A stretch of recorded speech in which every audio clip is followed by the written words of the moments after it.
शालिनी सिंह का बयान, योगी सरकार पर सीधा हमला। क्या ये सिर्फ एक बयान है या बड़ा राजनीतिक संकेत? क्या 2027 यूपी चुनाव से पहले ही बड़ा सत्ता के भीतर विरोध? क्या समाजवादी पार्टी उठा सकती है इस मौके का फायदा? उत्तर प्रदेश की राजनीति में इन दिनों एक नया और दिलचस्प मोड़ देखने को मिल रहा है। विधानसभा चुनाव से पहले जहां अब तक सिर्फ हम भारतीय जनता पार्टी के पूर्व सांसद और बाहुबली नेता बृजभूषण शरण सिंह के ही बागी तेवरों को देखते थे, जहां बृजभूषण खुलकर अपनी ही सरकार को घेरने से पीछे नहीं हटते थे, वहीं अब इस कड़ी में उनका परिवार भी शामिल हो गया है। अब बृजभूषण के परिवार से भी सरकार पर सवाल उठने लगे हैं। आपको बता दें, उनकी बेटी शालिनी सिंह का हालिया बयान राजनीतिक हलकों में चर्चा का केंद्र बन गया है। माना जा रहा है कि विधानसभा चुनाव से पहले बड़ा फेरबदल हो सकता है। आखिर क्या है शालिनी सिंह से जुड़ा हुआ पूरा मामला, चलिए जानते हैं। नमस्कार, मैं हूं नाज़मीन खान और आप देख रहे हैं हमारा खास प्रोग्राम। क्या है नोएडा हिंसा से जुड़ा हुआ पूरा मामला? शालिनी सिंह ने अपने बयानों में 3 बड़े मुद्दों को उठाया। इंटेलिजेंस फेलियर पहला मुद्दा, जिसमें इतनी बड़ी घटना की जानकारी पहले क्यों नहीं मिली, ये सवाल उठाया गया। दूसरा, प्रशासनिक लापरवाही, समय रहते नियंत्रण क्यों नहीं किया गया।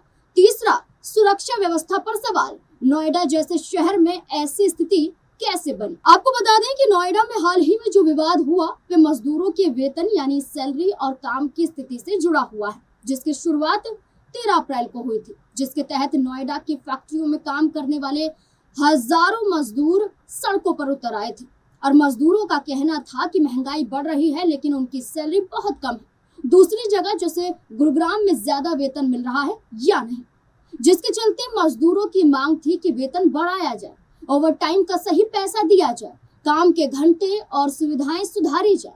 मांगों के साथ माहौल बिगड़ता हुआ देखा गया। जहां ये मांग रखी गई तो वहीं इन मांगों के साथ सड़कों पर विरोध प्रदर्शन भी किया गया। इस प्रदर्शन के बीच यूपी पुलिस द्वारा लाठी डंडे भी बरसाए गए, लोगों को जेल में भी डाला गया, जिसके विरोध में पूरा विपक्ष तो दिखाई दिया।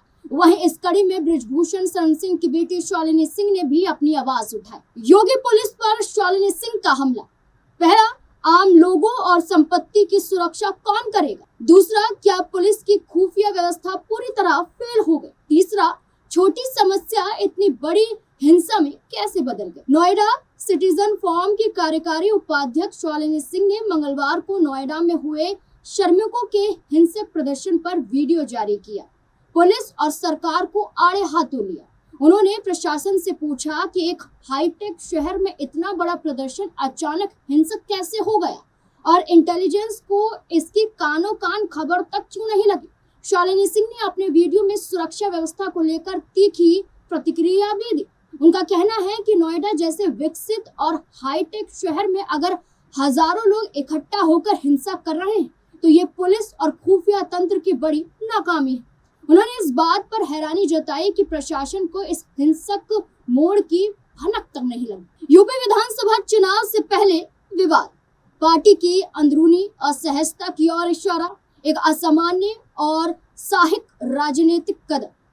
बृजभूषण का मिल रहा पूरा समर्थन। जहां विरोध हमने देखा, जहां नोएडा में एक बड़ा विरोध देखा गया सैलरी बढ़ाने को लेकर, ओवर टाइम के पैसों को बढ़ाने को लेकर, काम के घंटों पर संयम बरतने को लेकर, जहां शालिनी सिंह ने विरोध जताते हुए यूपी पुलिस को ही आड़े हाथों ले लिया, प्रशासन को आड़े हाथों ले लिया और एक बड़ा फेलियर बताया। तो वहीं आपको ये बता दें कि अब एक बड़ा राजनीतिक कारण भी नजर आ रहा है। आपको बता दें कि कुश्ती संघ के अध्यक्ष रहे बृजभूषण शरण सिंह की बेटी शालिनी सिंह के एक भाई भाजपा सांसद हैं और दूसरे विधायक हैं। इसके बावजूद उन्होंने अपनी ही सरकार और पुलिस की विफलता पर जो सवाल खड़े किए हैं, ये कहीं ना कहीं यूपी सरकार को सोचने पर मजबूर कर रहा है। आपको बता दें, जहां शालिनी ने ऐसे तेवर दिखाए तो वहीं उनके पिता और केसरगंज से पूर्व भाजपा सांसद बृजभूषण शरण सिंह ने मजदूरों के मुद्दों पर खुलकर अपनी राय भी रखी और पत्रकारों से बातचीत के दौरान उन्होंने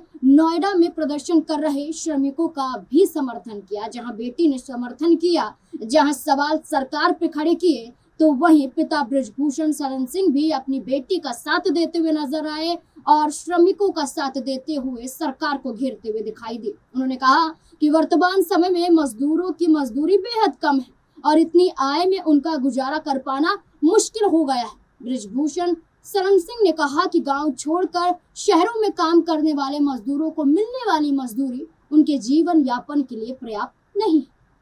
उन्होंने कहा कि किराया, भोजन और इलाज जैसी बुनियादी जरूरतों को पूरा करने के लिए ये आय नाकाफी है। उन्होंने आरोप लगाया कि मजदूरों की मजबूरी का फायदा उठाया जा रहा है और उन्हें सम्मानजनक वेतन नहीं मिल रहा है। ये वीडियो और बृजभूषण का ये बयान ऐसे समय में आया है जब शालिनी हाल ही में राजनीति में आने के संकेतों को लेकर चर्चाओं में आई है। शालिनी सिंह की सियासी एंट्री नोएडा से होगी उम्मीदवार। राजनीतिक पहचान बनाने की तैयारी, राजनाथ के बेटे की सीट पर बड़ा दाव, पार्टी लाइन से अलग बाहुबली परिवार का ऐलान। क्या शालिनी सिंह 2027 के चुनाव में नोएडा विधानसभा सीट से दावेदारी पेश करने वाली है? इस सवाल के जवाब में खुद शालिनी सिंह ने बड़ा ऐलान किया है। शालिनी सिंह ने खुद भी स्वीकार किया है कि वे राजनीति में आने की इच्छुक है। बता दें, चूंकि नोएडा से वर्तमान विधायक पंकज सिंह हैं जो राजनाथ सिंह के बेटे हैं, इसलिए बीजेपी के भीतर उनकी दावेदारी मुश्किल लग रही है। ऐसे में अटकलें लगाई जा रही हैं कि अगर बीजेपी से बात नहीं बनी तो समाजवादी पार्टी का दामन भी बेटी शालिनी सिंह भी थाम सकती हैं। अखिलेश यादव खोलेंगे बाहुबली के लिए दरवाजे। मुलायम सरकार का हिस्सा रहे हैं बृजभूषण शरण सिंह। सीट पर फंसा पेश तो हो सकते हैं बाकी। बेटों के बाद बेटी के चुनाव लड़ने की तैयारी। जहां पहले कहा गया कि खुद शालिनी सिंह ने अपनी उम्मीदवारी को लेकर एक बड़ा दावा पेश किया, जहां शालिनी सिंह ने कहा है कि वो खुद इच्छा जाहिर करती हैं कि वो राजनीति में आना चाहती हैं। उत्तर प्रदेश की सियासत में कद्दावर नेताओं में शुमार किए जाने वाले बृजभूषण शरण सिंह एक बार फिर से अपने बयानों को लेकर चर्चाओं में आ गए, क्योंकि एक वक्त पर जहां बृजभूषण शरण सिंह को ये कहा जाता है कि भाजपा का हिस्सा है लेकिन सपा का समर्थन कर रहे हैं, वहीं अब उनकी बेटी के चुनाव लड़ने को लेकर चर्चा है और ये कहा जा रहा है कि नोएडा विधानसभा सीट से चुनाव में उतर सकती हैं, जो राजनाथ सिंह के बेटे की मौजूदा विधानसभा सीट है। अब ऐसे में माना जा रहा है कि अगर भाजपा धर्म संकट में फंस सकती है, अगर शालिनी सिंह को मौका नहीं दिया जा सकता है, तो समाजवादी पार्टी अपने दरवाजे भी खोल सकती है।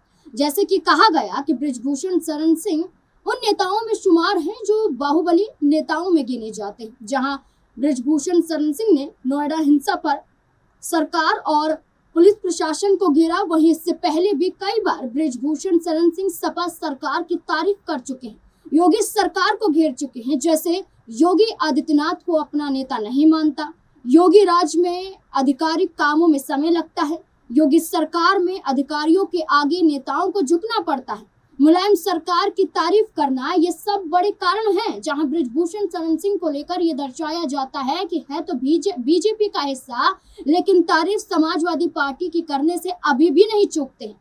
वहीं अब उनकी बेटी शालिनी ने राजनीति में आने की इच्छा जाहिर की है और साथ में ये भी कहा है कि हम टिकट मांगने वालों में नहीं है, यानी कि उन्हें उम्मीद है कि टिकट मिलना चाहिए, जिससे साफ संकेत मिल रहा है कि यूपी चुनाव में बड़ा खेल हो सकता है। ऐसे में आशंका जताई जा रही है कि नोएडा सीट से चुनाव लड़ने पर जोर दिया जो जा रहा है, जहां से राजनाथ सिंह के बेटे मौजूदा विधायक हैं। अगर इस सीट पर पेच फंसता है तो पिता बृजभूषण शरण सिंह, जो अक्सर सपा युग की तारीफ करते हैं, वे परिवार के लिए क्या फैसला भी ले सकते हैं। हालांकि अभी बृजभूषण शरण सिंह द्वारा चुनाव लड़ने की अटकलों को खारिज कर दिया गया है, लेकिन देखना होगा कि बेटी की इच्छा जाहिर करने के बाद क्या पिता इसको लेकर बार बार इनकार ही करते रहेंगे या बेटी के खातिर एक बड़ा कदम उठाने के लिए मजबूर हो जाएंगे। एक बड़ा संकेत अभी से मिल रहा है विधानसभा चुनाव से पहले। 2027 में विधानसभा चुनाव है और अभी से बृजभूषण शरण सिंह की बेटी शालिनी सिंह का ये बयान राजनीतिक लिहाज से कहीं ना कहीं विरोध पैदा कर रहा है। इस पूरे मुद्दे को लेकर आपको क्या लगता है, अपनी राय कमेंट सेक्शन में जरूर दें।